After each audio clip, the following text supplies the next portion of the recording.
বিসমিল্লাহির রহমানির রহিম। আসসালামু আলাইকুম। www.dailynewsstar.com ভার্চুয়াল এডিটর হাফেজ মাওলানা শাহজালাল গোলদার স্টুডিওর বাহির হতে অনুষ্ঠানটি এডিটিং এবং পরিচালনা করছেন। ক্যামেরার পিছনে ভার্চুয়াল অ্যাসিস্ট্যান্ট এডিটর হাফেজ মাওলানা রিফাত আহমেদ, সিনিয়র সাংবাদিক শেখ কামাল উদ্দিন, নিয়মিত উপস্থাপক এবং অনুষ্ঠানগুলির পরিচালক সিনিয়র সাংবাদিক নিউজ স্টার মুস্তাফিজুর রহমান গোলদার। আমি এম শাহজাহান আলী গোলদার। আমার পরিচিতিটা এখানে বলে এরপরেই আর কি আজকের প্রোগ্রাম শুরু করব। শুরুতেই 3 মিনিটের আমার একটু প্রোগ্রাম করার সুযোগ দিবেন? অবশ্যই শুরু করুন। এই যে বাইতুল মুকাররম স্পেসিফিক আমাদের প্রোগ্রাম আছে, তারপরেও আর কি এখানে একটি অপপ্রচার হচ্ছে। এই যে মুফতি মাওলানা আব্দুল মালেক সাহেবকে নিয়ে এখানে যে প্রচারটা করছেন আর কি, এরা কেউই লেখাপড়া জানে না, বাংলা না, ইংরেজি না, ঢাকা বিশ্ববিদ্যালয় না, বাইরের কোথাও থেকে না। যে মাওলানারা তার নামে আর কি ওই যে বলছেন, আমার থেকেও পিল্লাই হুজুর আর কি পণ্ডিত, স্কলার। পণ্ডিত বলা হয় হিন্দুদের যারা পুরোহিত আর কি, এবং এই যে ধর্মীয় লাইনের শিক্ষা দীক্ষা দেয়, এরাই পণ্ডিত। স্কলার হচ্ছে এনটি পাক কালাম, স্কলার হলো সালমান রুশদি। এইটাই তো এই জায়গাটাই সেই আব্দুল মালেক সাহেবকে বলা হচ্ছে, এরাই প্রচার করছেন। এটা সেই যাকে আমি বলি আর কি খুবই ওই যে মুখরোচক, মুখ খারাপটা করে আর সবাইকে তুই তুকারি করে, তারেক মনোয়ার। রসুল সাল্লামের হাদিস, বয়সে ছোট হইল বা বয়সে বড় হইল, তোমরা কাউকেই অবজ্ঞা করো না, ছোটদেরকে স্নেহ আদর করো, বড়দেরকে সম্মান করো। আসসালামু আলাইকুম। এটা কিন্তু ছোট বড় সকলের ক্ষেত্রে। আমার জানা মতে জ্ঞাত সারে আর কি রসুল সাল্লাম আমাদের যারা খলিফা ছিলেন, তারপরে হচ্ছেন এর পরবর্তীতে এখনো যারা সৌদি আরবটা শাসন করেন, সৌদি আরবের বাদশাহ, সৌদি আরবের ক্রাউন প্রিন্স, প্রধানমন্ত্রী মোহাম্মদ বিন সালমান, আগে কেউ সালাম দিতে পেরেছে আমি কোনো জায়গাটা পড়ে পাই নাই। আপনারা পেয়েছেন কিনা আমি জানি না। আর এই তারেক মনোয়ার দেখে শুনে জেনে বুঝে গিবতটা করে, অত্যাচার করে, মাওলানা সাহেবদেরকে গিবত করে। এ আর কি সুনাম করে কাকে? ওই যে আমির হামজা, আমার এই কুষ্টিয়ার, এর থেকে এ মনে হয় আরবি লাইনের এই দিন আমি দেখলাম মুফতি, অর্থাৎ কোনো রিকগনাইজ প্রতিষ্ঠান থেকে এই আমির হামজা এ কোনো লেখাপড়া করে নাই। ঢাকা আলিয়া থেকে না, ঢাকা বিশ্ববিদ্যালয় থেকে না, দেওবান থেকে না, হাটহাজারী থেকে না। এরও ভাষাটা খুব খারাপ আর মিথ্যাচার বলে। আমির হামজা বললেন, একদিন আমি শুনলাম তার ওয়াজে, দেলোয়ার হোসেন সাইদি হুজুরের কন্ডেম ছেলেও সে একদিন ছিল। এগুলো কিন্তু মিথ্যাচার, গীবত। আমার গুনাহ থেকে এড়িয়ে যাওয়ার জন্য, আমার সাথে যারা তাদেরকেও বাঁচানোর জন্য এইটা আমি বলছি। তারেক মনোয়ার সহ সকল এই রকম বৈষম্য যারা মাওলানা, এদেরকে আমি বলছি আপনারা এই গীবতটা করবেন না। শুনে আমার গুনাহটা হচ্ছে।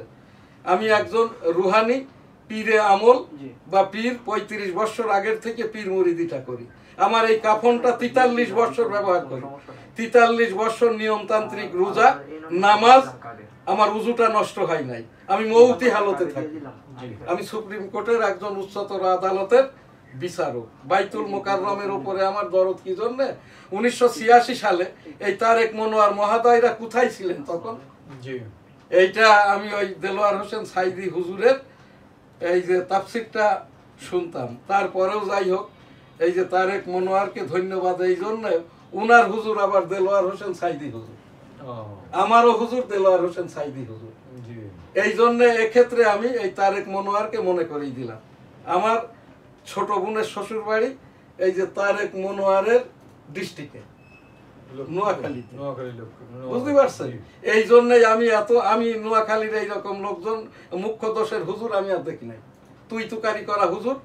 আমার বাড়িটা বেনাপোল সিটির গোলদাস সিটিতে, আমার পাশেই হইল নোয়াখালী পাড়া। এরাও সব শিক্ষিত পরিবার, খা পরিবার, কিন্তু এদের ভিতরেও নোয়াখালীর লোকের মুখ্য দোষ আছে, কিন্তু ছোটদেরকে স্নেহ, বড়দেরকে সম্মান করে। আমি এই তারেক মনোয়ারকেই দেখলাম আর কি, এ মাওলানাদের ছাড়ছে না, পীর মুরিদদেরকে ছাড়ছে না। পীর মানে কি? রুহানি শিক্ষক। তুমি 2 পাতা আর একজন পড়েছে তার থেকে শুনে নিয়ে অত বড় মাওলানা।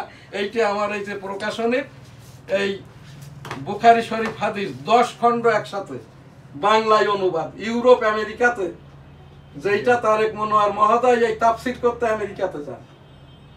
এইটা আমি 25 বছর আগের থেকে এটা লক্ষ লক্ষ কপি বিতরণ বা বিক্রি করি।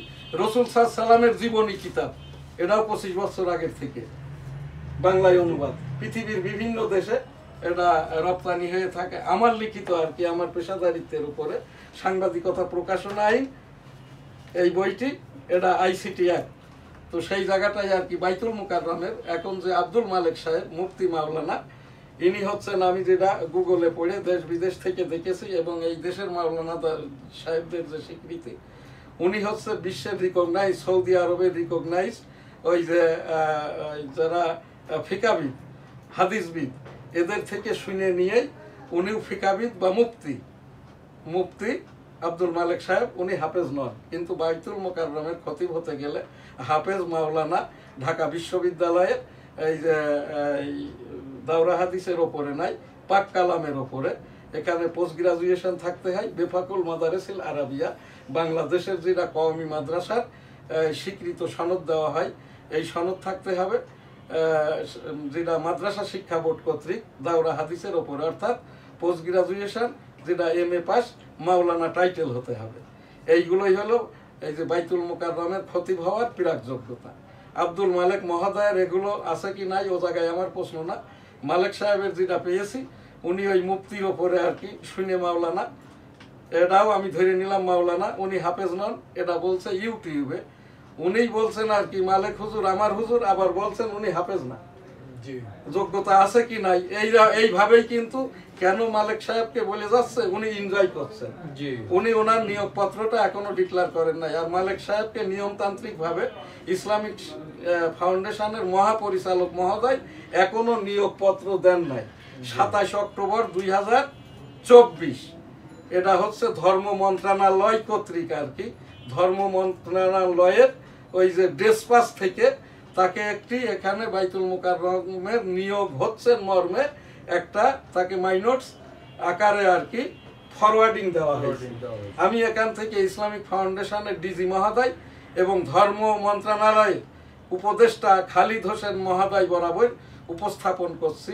আপনি একটু যেমন ধর্মকর্ম, সুদ, ঘুষ, জিনা, ব্যভিচার ইত্যাদির ওপরে বয়ানটা করবেন, কথাবার্তা বলবেন এবং বাইতুল মুকাররমের যিনি খতিব হয়েছেন আর কি, এনার নিয়োগপত্রটা নিয়মতান্ত্রিককরণ করবেন।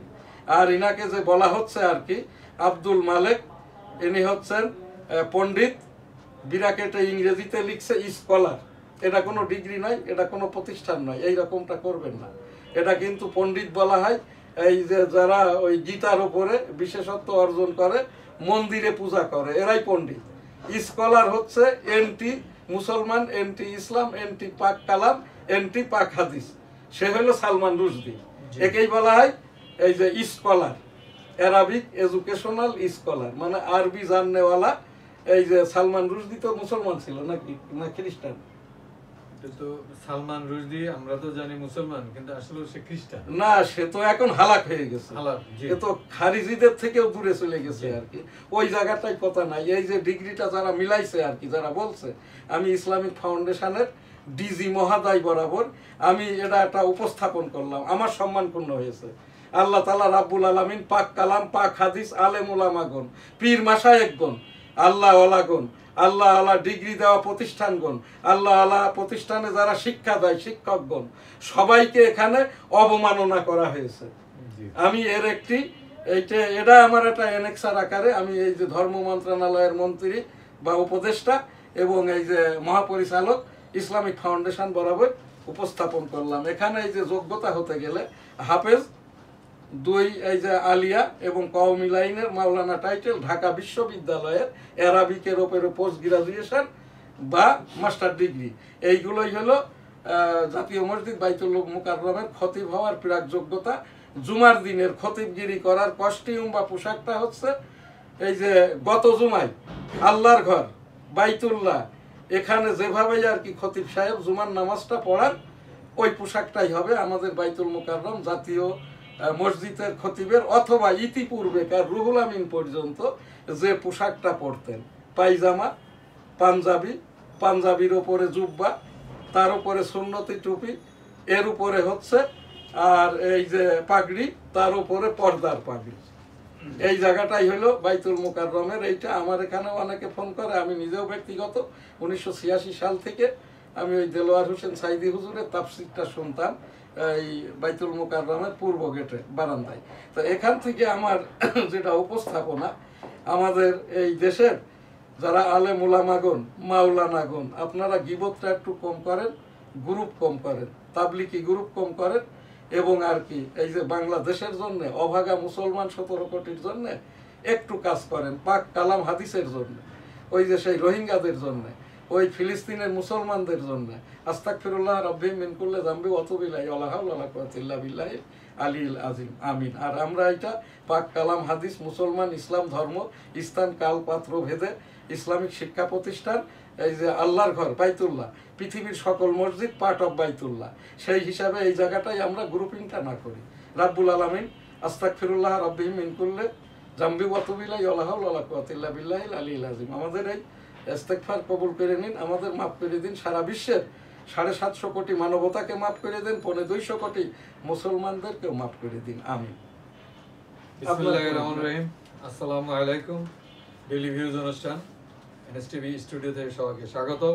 আমার হাতে এই মুহূর্তে আছে দৈনিক ইত্তেফাক পত্রিকা। আমি শিরোনাম পড়ব ও শিরোনামগুলোর উপরে বিস্তারিত আলোকপাত করবেন আমাদের। এর আগে আপনার আরেকটা পত্রিকা আছে আর কি, ডেইলি নিউজ স্টার, এই যে ইন্টারন্যাশনাল ক্রাইম ট্রাইব্যুনাল 3 ইকুইস্ট কেসেস 5 পয়েন্ট এখানটা দিয়ে yesterday proceed and presented there about chief prosecutor Tajul Islam, যে তাজুল ইসলাম জামাতে ইসলামীরও চিফ প্রসিকিউটর ছিল। আমি এখানে আইন শাস্ত্রে যেটা পড়েছি সুপ্রিম কোর্টে, তো আমি 1988 সাল থেকে রেভিনিউ মামলা করি। এই যে একই মামলার একই বাদী বিবাদী একই মেলাইস উপাদান, এর ওপরেই কোনো ব্যক্তি আর কি দ্বিতীয় একই সিমিলারিটির মামলার সাথে সংশ্লিষ্ট হতে পারে না।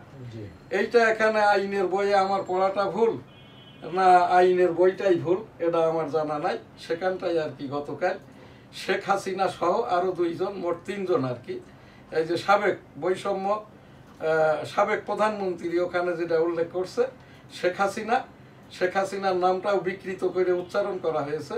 ওই লোকটা আসলে ওই প্রসিকিউটর কিনা আমি জানি না, উনি 3 বারের বার বললেন হাসিনা, শেখও বলে নাই।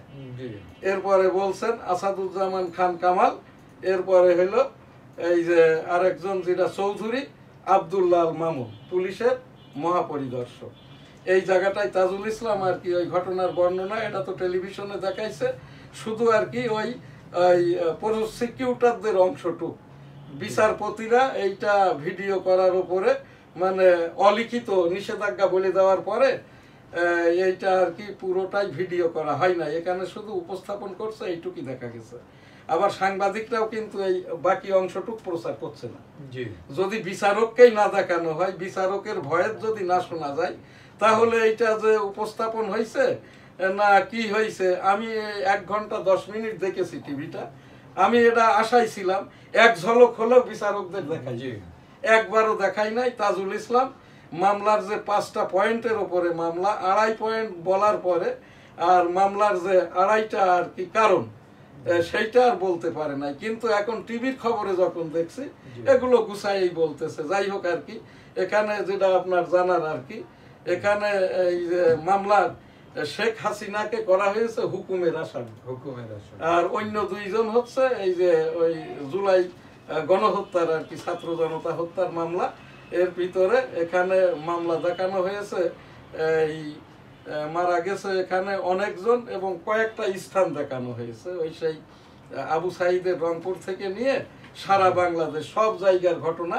বর্ণনা আছে আর কি। শেষ পর্যন্ত যেহেতু আমরা আইনে যেটা পড়েছি চলমান মামলার উপরে কথাটা বলা যায় না, তো এই মামলাটা এখনো চলমান হয়নি, উপস্থাপন হয়েছে, এই জন্য এতটুকু কথা বললাম। আমি এখন এখানটায় সন্দিহান, যাচাই বাছাই করে আর কি, আর এর ওপরে যেগুলো প্রমাণ স্বরূপ কোনোটাই উপস্থাপিত হয় নাই। বলছে পেন ড্রাইভ এনেক্সারে দিয়েছি, ঘটনার স্থান আসামিদের বর্ণনার সাথে যারা আর কি বিবাদী এই বাদী যারা, সাক্ষী যারা, এদেরও নাম ধাম বর্ণনাটা বলা হয় নাই। বলছে এটা তো 4500 পৃষ্ঠা, এটা আগেই জমা দিয়েছি সেরেস্তায় আর কি। তো এইটার উপরে এই যাচাই বাছাই করে এটা আদৌ মামলাযোগ্য হবে কি হবে না, সেইটা হচ্ছে আদালতই বলতে পারবেন আর কি। ধন্যবাদ। অর্থনৈতিক স্থিতিশীলতা ফেরাতে এবার ছোট বাজেট হচ্ছে, দেশ পরিবর্তনের দ্বার প্রান্তে। এইটা শোনেন, এই আমি তো 1988 সাল থেকে রেভিনিউ ব্যবসাটা করি। আমার গ্রাজুয়েট ইন্টারন্যাশনাল গ্রাজুয়েট গ্রুপ সারা বাংলাদেশের 11টি স্টেশনে 12টি পোস্টে আমার সিয়ান্ডের ব্যবসা। আমি লক্ষাধিক কোটি টাকা ইতিমধ্যে রাজস্ব সংগ্রহ করে দিয়েছি। বাজেটে যেটা পড়েছি, আইনে যেটা পড়েছি, দেশ পরিচালনার এই 38 বছরের বাজেট সেই 735 কোটি টাকা থেকে 8.5 লক্ষ কোটি টাকা 2024-25 বাজেটটা। এবার বাজেটের আকারটা করছে নাকি 7,90,000 কোটি টাকা। গতবার যদি 8.5 হয়, কমন থিওরি বাজেট যেটা থাকে, ওই এত সালেউদ্দিন সাহেব উনি এত বড় আর্থিক পণ্ডিত হন নাই যে আমার থেকে বেশি উনি অর্থটা বোঝেন। লক্ষ লক্ষ কোটি টাকার এখান থেকে রেভিনিউ আর্ন করে দিয়েছি, যে টাকায় ওনার বেতন হয়েছে। উনি যদি এখানটায় বেতন বাদে সার্ভিসটা দিতেন, তাইলে বুঝতাম দেশপ্রেম আছে, গরিব লোকের ওপরে আপনার এই যে মানবতা আছে। উনি যদি বলতেন বাজেট যাই হোক গত বছরের থেকে 1.5 গুণ হবে, গত বছর থেকে এই 1 বছরে কি উন্নয়ন কিছুই হয়নি? বিদেশে টাকা আসে নাই, রেমিটেন্স টাকা আসে নাই, কিচ্ছু যদি না বাড়ে, যত লক্ষ কোটি টাকা রেমিটেন্স এসছে, অর্থাৎ 1,25,000 কোটি টাকা লিখিত অলিখিত অর্থাৎ জ্ঞাতসারে বা বৈধ অবৈধ পথে রেভিনিউ এসছে। তাহলে এবার বাজেটটা হবে যদি হইতো আপনার 8,80,000 আর 1,10,000, তাইলে কত হচ্ছে? 9,70,000 কোটি টাকা। তাইলে বুঝতাম আর কি সালেউদ্দিন সাহেব উনি অর্থ বোঝেন, উনি আর্থিক বৈষম্য নন, ওনার বয়স হয় নাই, ওনার তো বয়স 90, একা চলাফেরা করতে পারে না, কি কথা বলে এটা বোঝাই যায় না। হ্যাঁ, 3টে কথার বলার পরে একটা কথা যখন বুঝতেছি তখন আর এক লাইনে চলে যাচ্ছে আর কি। এটা এই জায়গাটাই আর কি আমি সেই শুরু থেকেই বলছি, যদি ইনারা বেতন নেন আমার অংশটুকু আমি দেব না। আমার ট্যাক্সের টাকায় সালেউদ্দিন সাহেবের মতো লোককে, ওই আর একজন যে আছে আর কি এনাদের মতো লোকজনকে আমি আমার এই টাকাটা দিয়ে তাদের সম্মানী বা বেতন দিতে রাজি নই। এখানটা বাজেটটা যদি আর কি আপনি আগে বৈষম্য সরকারই ধরেন না কেন, 2023-24 বাজেটটা ছিল 5,90,000 কোটি টাকা। এইবার 24-25 বাজেটটা হইল 8,60,000 কোটি টাকা। এইবার বাজেটটা সেই হিসেবে হবে 12,90,000 কোটি টাকা। এইবার আপনি ওখান থেকে মাইনাস করে দেন, উদ্বৃত্ত বাজেট লিখে দেন। এইটা হলে না কাটছাট করে কাজ করা যায়। আপনার বাড়িতে মেহমান এসছে 3 জন, আপনার ডিম রান্না করেছেন 2টা, ডিম কুরমা করেছেন 2টা, আবার বউকে আমি বলছি এই মেহমানদের একটা করে আস্ত দিও। এইটা কি তাও দেওয়া যাবে আর কি, ওই একটা মেহমানকে দিতে হবে খোসা আর 2টা মেহমানকে দিতে হবে ডিম। এইবার যখন আর কি গরিব লোক, এইবার বাজেট উপলক্ষে কি এই গরিবদের জন্য ইনি এতই যখন অর্থ বোঝে, এখানে কি 200 কোটি টাকা রাখতে পারতো না? যে ঈদ উপলক্ষে একটা বাজেটে তো 2টা ঈদ পড়ে, এই দেশের গরিব গুড়া লোকগুলো এই 3,000 করে টাকা পাবে। তাইলে বুঝতাম যে সালাউদ্দিন সাহেবের মানব প্রেম আছে, গরিব প্রেম আছে। ওনার বয়সটা হয় নাই, বয়স হলেও বুদ্ধিটা ঠিক আছে, ওনার সব দিকই গেছে আর কি। আমি এই বাজেটে মোটেই খুশি না। আবার বলছে এর থেকে আরো কমতে পারে। ওনার এই রকম বাজেটটা দিতে যদি এতই অসুবিধা হয়, ইউনূস মহোদয় কাউকে জিজ্ঞাসা করছে? আমরা যারা টাকাটা আদায় করে দিই, এই 5.5 লক্ষ কোটি টাকা আমাদের উপর ধার্য করা হয়েছে। আমরা যারা রাজস্ব আদায় করি আমদানি রপ্তানির উপরে, বাড়ি ভাড়ার ট্যাক্সের উপরে, বুঝতে পারছেন এই সাংবাদিক সাহেবরা।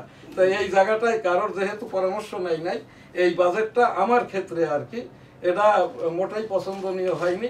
এখনো সময় আছে, এই যে 30শে জুন এই বাজেটটা রাখারটা ওই রকমই করুক, 12,90,000। এইবার এখান থেকে বাদ দিয়ে দিই 4.5 লক্ষ কোটি টাকা। হ্যাঁ, তখনই আমি বুঝবো যে না, সালেউদ্দিন সাহেবের মোটামুটি এই বাজেটটা হয়েছে। ধন্যবাদ। দেশ পরিবর্তনের দ্বার প্রান্তে 10 মাসে সংস্কারের সুফল দেখছি প্রধান উপদেষ্টা, উনি সুফল দেখছেন? না না, সুফল তো ওনার হয়েছে। জি। 662 কোটি হয়েছে, গ্রামীণ ইউনিভার্সিটি হয়েছে, জি। তারপরে এখানটাই হচ্ছে এই যে গ্রামীণ ব্যাংকের 5% শেয়ার ছিল, এখন আবার 40 ঘুরিয়ে নিয়েছে। আবার এই যে স্টারলিংক থেকে ওই প্রধান উপদেষ্টার নামে 4.5 লক্ষ কোটি টাকা হাতিয়ে নিয়ে হাফিস হয়ে যাবে। জি। এই কোম্পানি কিন্তু এদের খুঁজে পাবেন না। এখনই আমরা এই যে লিংক পাচ্ছি না, আমাদের ইন্টারনেটের লাইন নাই, কারণ আমাদের এই যে টেলিকমিউনিকেশন, এই রেডিও লিংকে কত টাকা দিবে, তারপরে হচ্ছে বিটিভি কে কত টাকা দিবে, এই যে রেলওয়ের যে সার্ভার ইউজ করে তার বিহীন হাওয়ার উপরে যে লাইন দিচ্ছে, হাওয়াই লাইন চলে না, রেল লাইনের মাধ্যম দিয়ে, ওই যে আমাদের টেলিভিশন কেন্দ্রের মাধ্যম দিয়ে, রেডিও লিংকের মাধ্যম দিয়ে এই যে স্টার লিংক চালাইবে, এর ভাড়াটাকে দিবে। এর ভাড়া হয় 2 লক্ষ কোটি টাকা। এইটা নিশ্চিত করতে হবে। এই যে এই যারা এই ব্যবসাটা করতো, এদের 12টা বেজে গেছে, এই লাইন আর কেউ কিনছে না। আর এই 4.5 লক্ষ কোটি টাকা আমি ভাবাবেগে বলছি না, এইরকম আমাদের এই লিংক এখন চালাই 700 টাকায়। এইটা এখন 18,500 লাগবে স্টার লিংকের। আর বাড়ি বাড়ি যারা চালাইতাম 500 টাকায়, এটা লাগবে 4200 টাকা। এইবার যাদের শুল্কনি আছে তারা চালাইবে আর কি। আমি এখান থেকে উপস্থাপনা করলাম। ধন্যবাদ। আমি আইটির ওপরে 2001 সালে আমেরিকাতে গিয়েছি, এটা ভাবাবেগের কথা বলছি না, আইসিটি অ্যাক্ট আমার এর ভিতরে আছে। এইগুলো করার আগে দিয়ে জনমত জরিপ করতে হয়, এর কোনোটাই করা হয় নাই। আর যেহেতু বলা হচ্ছে নিয়মতান্ত্রিক সবকিছু করবেনই পরবর্তী সরকার, তো সেই জায়গাটাই এখানে আমি উপস্থাপন করলাম মাত্র। ধন্যবাদ। নগদ পরিচালনা নিয়ে কেন এই অস্থিরতা? নিবন্ধন ফিরে ওই যে নগদ মানে তো হচ্ছে এই টেলিটকের, জি, এইটা তো এখন আর লিংক পাবে না। যখন স্টার লিংক নিয়ে নিবে, ওই আপনার SMS, ওই যেগুলো আমাদের রিটার্ন আসে, তারপরে এক জায়গা তার এক জায়গায় কথা বলা ইত্যাদি, যেগুলো নগদের ব্যাংক সার্ভার দিয়ে যে ইন্টারন্যাশনাল মানিটারি লিংক যেটা, ওই তখন করবে আর কি। যখন ওরা সার্ভার থেকে নিয়ে নিবে রেডিও লিংক, টেলিভিশনের লিংক মানে বিটিভির লিংক এবং হচ্ছে রেল লাইনের লিংক, তখন আর কি সাধারণ মানের এই যারা লাইন চালায় আর কি, গ্রামীণ, রবি, টেলিটক, এদের তো লিমিটেড। তারপর আবার স্টার লিংক নিয়ে নেবে লিমিটেড, বাদে বাকিটা সব। তখন আমরা সাধারণ মানুষ আমরাও লাইন পাবো, স্টার লিংকে লাইন নিতে হবে। হ্যাঁ, আবার ওই যারা এখন যারা চালায় এদেরও স্টার লিংকের লাইন নিয়ে আমাদের আবার দিতে হবে। এরাও তখন রেট বাড়িয়ে দিবে। এখন যেটা 500 তখন হয়ে যাবে 4000। মজা মারবে তো এরাই আর কি। আমরা বৈষম্য তো বৈষম্যই থেকে যাব আর কি, গ্রাহকদের আর কোনো উপকার নাই। জি, ধন্যবাদ। নিবন্ধন ফিরে পাওয়া বলছেন না সাংবাদিকরা কি করে, এটা কি সাংবাদিকের জানার ব্যাপার? আমি যদি 25-26 বছর আগে আমেরিকা না যেতাম আইটি ভিসায়, আমি কি বলতে পারতাম? এইটা আমি জাতির উদ্দেশ্যে আমার নিজের একটা দায় থেকে আমি উপস্থাপন করলাম, যেহেতু আমার এটা এই যে একটি জাতীয় চ্যানেল, রাষ্ট্রসংঘ নিবন্ধিত চ্যানেল www.dailynewsstar.com। এই ভবনও আমার, এখানকার এই যে স্টুডিও আমার, যে কারণে প্রোগ্রামটা করতে পারছি। ভাড়া নিয়ে করতে হলে এটা সম্ভব হতো না। নিবন্ধন ফিরে পাওয়ার রায়ের মাধ্যমে ন্যায় বিচার নিশ্চিত হলো জামাত আমির। এই যে জামাতের নিবন্ধন ফিরে পাওয়া মানে কি জানেন? ওই আওয়ামী লীগের নিবন্ধনটা আর বাতিল হলো না। অবশ্যই হাইকোর্ট কিন্তু কোনো বাদী বিবাদী সাক্ষী ওই মেলাই উপাদান কিছু চাই না, কাগজ চাই, কাগজ চাই। আর এইটা করে আর কি এই যে ইলেকশন কমিশন নির্বাচনটাও ঝুলে গেল। এই যে ইশরাকের যেটা ঢাকা দক্ষিণের গতকাল ছিল, এর এই যে 2019 সালে যে মেয়র নির্বাচিত হয়েছিল তাপস, এর মেয়াদটা শেষ হয়ে গেছে গতকাল। এখন ইশরাককে কি আর পড়াইতে পারবে শপথ সাংবাদিক সাহেব? না, এটা তো প্রশ্ন। এই যে কৌশলটা করলো, এই যে কৌশলটা ইলেকশন কমিশন করলো, এটা একটা অন্যায় করছে আর কি। এটা দেশের, আমরা এই ঢাকা নগরের, আমি কিন্তু কাউরে ছাড় দিয়ে কথা বলি না। ওই যে এখনো যে ঘেরাও করে যারা রেখেছে, এরা রাষ্ট্রদ্রোহী। ইশরাক বলছে তার লোক না, বিএনপি বলছে আমাদের লোক না, নগরের লোক আমি একজন বাড়িওয়ালা, আমিও বলছি আমরা ওরা না। তাহলে এরা কারা? এরা বৈষম্য। আর এই বৈষম্যদের কার জন্য কাজ করছে? ইশরাকের জন্য। ইশরাককে বিএনপি নেতা প্রকারান্তে, কিন্তু বিএনপির দুই একজন নেতা যারা এটা উস্কানি দিচ্ছে, এদের উচিত ছিল কি বিএনপির নেতারা ইলেকশন কমিশনে যেয়ে এইটা সেটেল না করে অন্য কাজ করতে আপনাদের যাইতে দিব না বা কিচ্ছু না, ইলেকশন কমিশনের সামনে দাঁড়িয়ে থাকবে, আরামে দাঁড়াও, এইটা সেটেল করো তারপর কাজ করো, এইটাই ছিল কিন্তু বিএনপি নেতাদের। কিন্তু তা না করে এই যে ইস্টাক সাদেক হোসেন খোকার ছেলে, খোকা সাহেবও ভালো লোক, এ ছেলেটাও ভালো, বাপ বেটা দুজনকেই যা হবার তা হইলো, এটা বুঝবে আর কি রাজনৈতিক সিনিয়র যারা, অন্য খবর। রাশিয়ার 4 বিমান ঘাঁটিতে, আমি তো আর বিএনপি করি না, তারপরে এটা আমার ভালো লাগছে না। আমি তো রাজনীতি করি, যে কোনো একটা দলকে সমর্থন করি, হ্যাঁ, এইটা করা যায় না। এই ছেলেটার ওকে শপথ নিত, 1 ঘন্টা বসতো, তার জীবনটা আর যাই হোক আর কি রাজনীতির ওপর শ্রদ্ধা বোধ আসতো। এখন যেটা হইলো, মেয়াদ গতকাল শেষ হয়ে গেছে, আর বসতে পারবে না। এখন বিএনপি থেকেও বলবে আহারে, হ্যাঁ এইটা কি হয়ে গেল। আপনার অনেক কথাই আছে তো, এটা আমি তো আর বিএনপি করি না, তো বলারও দরকার নাই। রাশিয়ার 4 বিমান ঘাঁটিতে ইউক্রেনের ড্রোন হামলা, 40 যুদ্ধ বিমান ধ্বংস, অবৈধ গ্যাস সংযোগে জড়িতদের বিরুদ্ধে ব্যবস্থা নেওয়া হচ্ছে। উপদেষ্টা এই উপদেষ্টার কাজ কি গ্যাসের লাইন কারা অবৈধ নিচ্ছে? এইটা উপদেষ্টার কাজ হলো অন্তর্বর্তী টাইমে যারা অবৈধ চালান এদের বিলটা জমা করেন। অন্তর্বর্তী এ তো আর আজীবন না, এ তো ভোট করবে না। আর সে না হইলে এইবার যারা অবৈধ লাইন যারা নেয়, তারা কি ছোটখাটো বাড়িওয়ালা? তারা কি ছোটখাটো সন্ত্রাসী ঘর ভাড়া নিয়ে থাকে? ওখানে গেলে পায়জামা গরম করে দেবে ওই উপদেষ্টা সহ সকলে। ওনার কাজটা ছিল কি, আরে ভাই রে বাবা রে, তোমাদের জন্যই তো আমরা এসছি, তোমরা অনিয়ম করো আর যাই করো, এই যে রেভিনিউ ফাঁকিটা দিও না। যখনই শুনেছে আর কি এই যে উপদেষ্টাদের এর ভিতরে তো 9,000 কোটি টাকা নেওয়া হয়ে গেছে, এইবার এখন নিতে গেলে আর কি এই ব্যাংক থেকে এইসব ইউটিলিটি সার্ভিসের ওপরে এই জায়গার থেকে ওই টাকাতে নিতে হবে। তখনই আর কি কোন জায়গায় হাত দিয়েছে, যে বিল বাকি যাদের আছে তারা দাও, অবৈধরাও বিল দাও। উনি বলছে কি অবৈধদের বাদ করা হবে। এটা কথাটা এভাবে বলাটা ঠিক না এই অন্তর্বর্তী উপদেষ্টাদের। উনি এখনই বলে দিক যে যারা ভাইরে তোমরা অবৈধ চালাও, আমাদের অন্তর্বর্তী আমার আমলে অন্তত বিলটা দিয়ে দাও। এটা ওপেন অ্যাকাউন্ট অ্যাক্সেস দিয়ে করে দিলে করতে পারে আর কি। সরকারের উপদেষ্টা পরিষদে ছাত্রদের রাখা বিরাট ভুল হয়েছে, মেজর হাফিজ। না না, হাফিজ সাহেবের এটা সুরসুরি দেওয়া কথা। উনি তো আওয়ামী লীগ নেতাদের সাথে ব্যবসা করতেন, আওয়ামী লীগের মনোনয়নও চাইছিল। উপদেষ্টারা কারা? নাহিদ ইসলাম কে? উপদেষ্টা থেকে পদত্যাগ করে এখন এনসিপি গঠন করেছে। 4.5 কোটি আওয়ামী লীগের সব ভোট যাবে এনসিপিতে।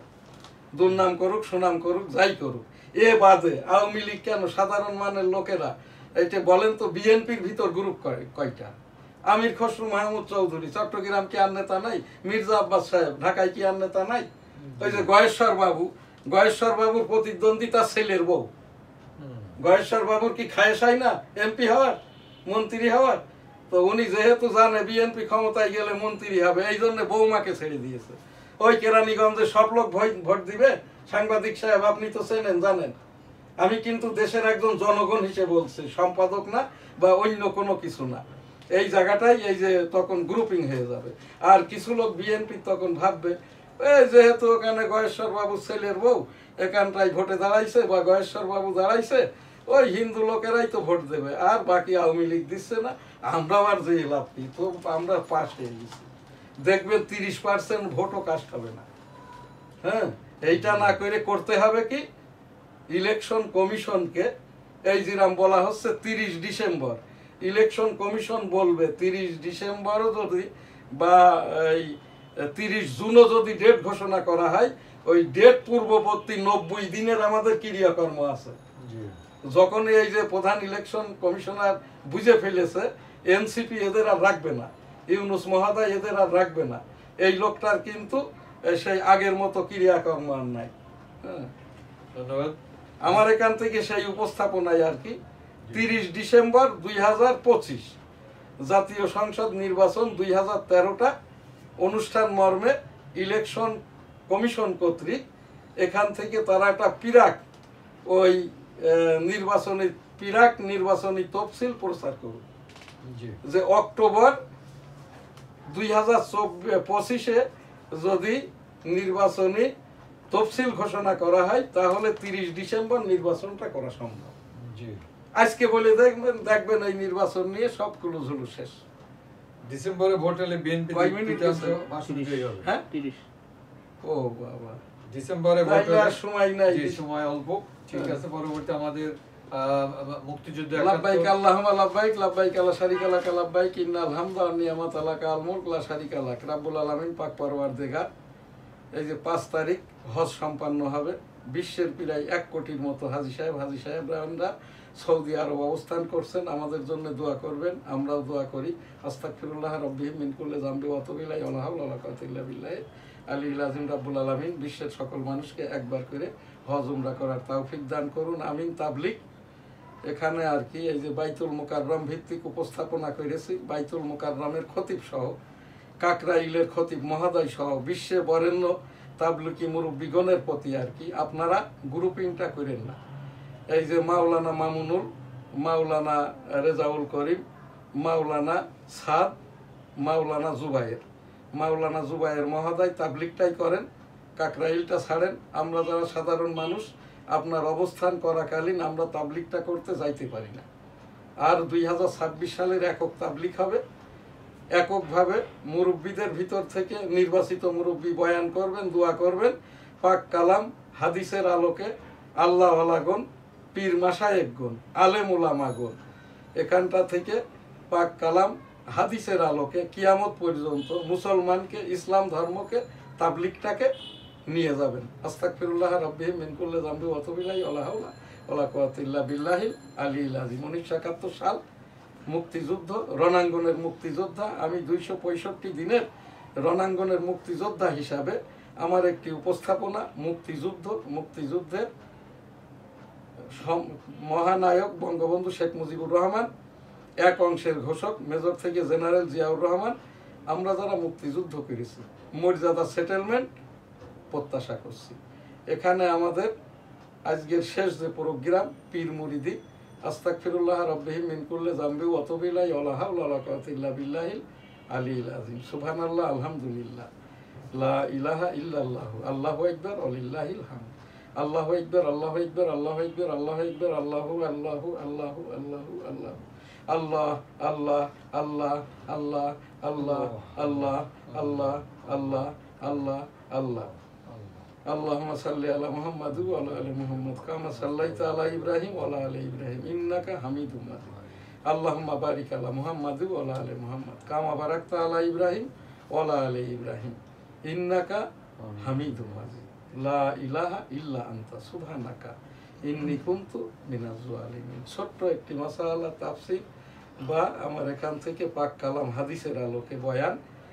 আমরা যারা আর কি আমাদের জীবনটাকে, আমাদের পিছনের দিকটাকে, আমাদের সামনের দিকটাকে একমাত্র এস থেকে বাঁচার, আমলে থাকার, আমলে রাখার, এই যে অভাব অনাটন পাপ থেকে মুক্ত থাকার একমাত্রই পথ আল্লাহর কাছে সোপার্দ হওয়া। আস্তাগফিরুল্লাহ রাব্বি মিন কুল্লি যামবি ওয়া আতুবু ইলাইহি ওয়া লা হাওলা ওয়া লা কুওয়াতা ইল্লা বিল্লাহিল আলিয়্যিল আযীম। আমি একজন আর কি এই যে রুহানি পীর বা শিক্ষক হিসাবে আমি মুরিদ করি না। আমার যারা দেশ বিদেশ থেকে আমার প্রোগ্রাম দেখেন, শোনেন, আপনারা ফাতিহার দোয়াইতে অংশগ্রহণ করবেন। সেই সাথে আজ থেকে আমি বহুবার বলেছি, আবারও বলছি, আমরা মউতের হালতে থাকি যারা, বিশেষ করে বিদেশে আর কি উজু, গোসল, পাক সাক, পবিত্রতার দোহাই দিয়ে আর কি আমরা এই যে নামাজটা কাজা করি। তো এটা নামাজ বিদেশে যারা থাকে নামাজ পড়ে না এমন লোকের সংখ্যা খুব কম। হয়তো ওই যে দেশ কাল পাত্র হিসাবে, অমুসলিম দেশ হিসাবে এক ওয়াক্তের নামাজ পরের ওয়াক্তে বা 2-3 ওয়াক্ত একসাথে পড়তে হয়, কিন্তু ফজর আর ঈশার নামাজটা এইটা কিন্তু সকলেই পড়তে পারে, নিয়মতান্ত্রিক। এবং আর কি একটা যে কাজ পীর মুরিদির যে কাজ, আমার পীর সাহেব হুজুর আর কি সৈয়দ মরহুম মাওলানা শামসুর রহমান যে কথাটা শিখাই গেছেন, পবিত্র থাকা, পাক থাকা, হালাল কামাই করা, জিনা ব্যভিচার মুক্ত থাকা, বাজারে কম যাওয়া, সুদ ঘুষ লেনদেন না করা ইত্যাদি থেকে বিরত থাকা, আর ওই নিজেকে আর কি মউতের হালতে রাখা। অর্থাৎ আপনি যে কোনো একটা সিম্বল যেটা আপনাকে মনে করিয়ে দেয়, যেমন আর কি একটা সিম্পল সুন্নতি টুপি। বিদেশ যারা থাকেন আর কি তারা হয়তো টুপিটা ব্যবহার করলে অনেক সময় তারা একটা যে কোনো ধরনের একটা রুমাল ইউজ করলেন, পর্দার রুমাল, যেটা বেঁধে নামাজও হইলো, এটা আপনার যে কোনো এক জায়গায় বেঁধেও রাখলেন। তো এই রকমটা করবেন, পবিত্র থাকার চেষ্টা করবেন, মৌতে হালতে থাকবেন। রোজাটা নিয়মতান্ত্রিক যে 30 রোজা, এবং এখানটা নামাজটা জীবন চলাকালীন, শ্বাস চলাকালীন কোনো অজুহাত নাই, যে অবস্থায় যেভাবেই আছেন না কেন, পানি নাই তায়াম্মুম করেন, ঢিলাকুলু কি বলে, ঢিলা বা মাটি নাই, আপনার যেখানেই যেটা আছে তার ওপর থেকেই আর কি নিয়ে আপনি তায়াম্মুমটা করেন, শরীরটা পবিত্র রাখেন, মওতি হালতে থাকেন। নামাজ কোনো ক্রমেই আর কি, আমি দেলোয়ার হোসেন সাইদি হুজুরের নামাজের ওপরে কয়েকটি আমি আজকে ওই যে কি বলে এই তাফসির শুনলাম আর কি। তো এখানটাই আর কি হুজুর যে কথা বললেন, নামাজ নামাজ এবং নামাজ, ইস্তেগফার ইস্তেগফার এবং ইস্তেগফার, ফাতিহা ফাতিহা এবং ফাতিহা, আলহামদুলিল্লাহ আলহামদুলিল্লাহ এবং আলহামদুলিল্লাহ, বিসমিল্লাহির রহমানির রহিম বিসমিল্লাহির রহমানির রহিম বিসমিল্লাহির রহমানির রহিম, আল্লাহু আকবার, আমিন। এইটা দেলোয়ার হোসেন সাইদি হুজুরের। এবং নামাজটা আর কি যেভাবেই পড়েন, বসে শুয়ে মাজুর অবস্থায় যেভাবেই না কেন, ওই সে নামাজের নিয়মতান্ত্রিকতাটা মেনেই নামাজ পড়বেন। অর্থাৎ রুকু সেজদা তাসবিহগুলো কিরাতগুলো এইটা আর কি ধীরে সুস্থে, যেরকম রুকুর থেকে সেজদায় উঠে ওই অন্তত এক তাসবি পরিমাণ সময় নেওয়া, এই সেজদার থেকে মাঝ বৈঠকে উঠে এক সেজদা পরিমাণ সময় নেওয়া।